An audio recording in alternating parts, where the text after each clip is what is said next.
Әуелі мен шегіртке екеуіңді көрсеткім келіп отыр. Қане, осы кезеңге мән берейікші.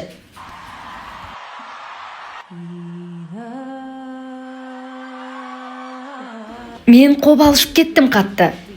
Сен қорықтың ба? Анау айтқандай емес, жоқ, олай емес.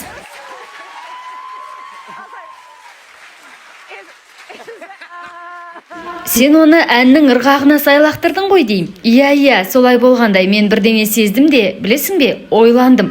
Ол жай ғана шыбын-шіркей деген ой болды менде. Ашық сахналарда себебі ондай жағдайлар жиі байқалады. Жарықтың астында ұшып жүреді. Сондай ұшып қонып жүрген болар деген ой болды. Жоқ, ол денемнен жоғары қарай жүріп келеді. Бейнеде көрініп ақтыр, жоғары қарай жорғалап келе жатқаны.